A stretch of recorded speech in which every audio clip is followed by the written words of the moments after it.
Dr. Sherin yang menjaga poliklinik pada hari ini. Saya berbicara dengan Bapak Yoel ya. Karena sebelumnya kita sudah melakukan pertemuan untuk Bapak melakukan fototoraks. Pada hari ini kita akan melakukan pembacaannya ya Pak. Baik, saya akan melakukan pembacaannya.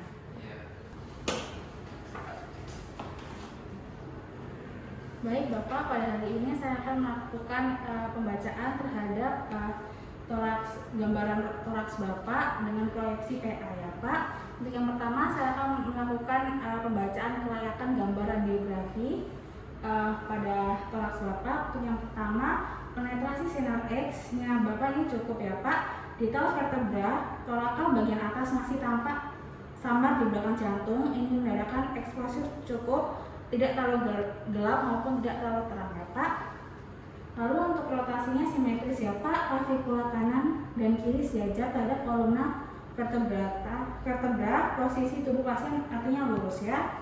Lalu untuk rusuk posteriornya di atas diafragma terlihat sekitar 9-10 rusuk, dimana artinya inspirasinya cukup ya Pak.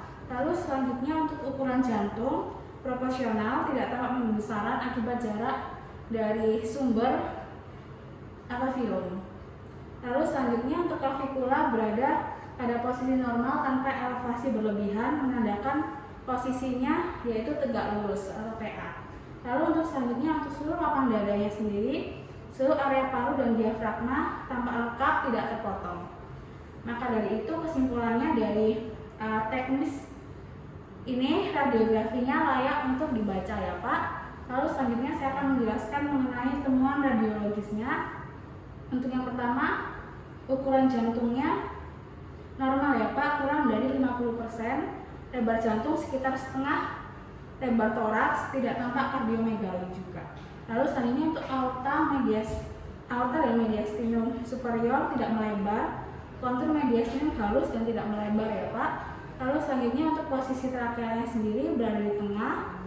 Trakea berada di garis tengah, tidak ada deviasi ke kanan maupun ke kiri. Lalu selanjutnya untuk kedua hilus tidak menebal, hilus paru kanan dan kiri tampak normal, tidak kongestif. Lalu untuk corakan vaskular paru normal atau baik, distribusi vaskular paru merata sampai perifer. Lalu untuk parenkim parunya normal juga ya Pak, tidak ditemukan adanya infiltrat, nodul, fibrosis atau kavitas. Lalu untuk diafragmanya sendiri ini juga normal ya Pak. Lengkung diafragma kanan lebih tinggi dari kiri yang artinya normal. Lalu konturnya juga tajam yang artinya normal ya Pak. Lalu untuk sinus costophrenikusnya tajam, tidak ada efusi pleural. Lalu untuk jaringan lunak kutis atau subkutisnya juga normal, tidak tampak emfisema, sukutan ataupun benda asing.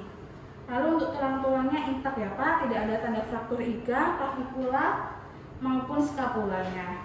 Maka dari itu untuk kesimpulan radiologis ini tidak tampak kelainan pada jantung, paru-paru, mediastinum atau tulang toraks ya Pak. Lalu untuk kesimpulan akhirnya, interpretasi mengenai gambaran toraks ini, hasil fototoraksnya dalam batas normal, tidak ditemukannya adanya kelainan pada paru-paru, jantung maupun struktur di sekitarnya.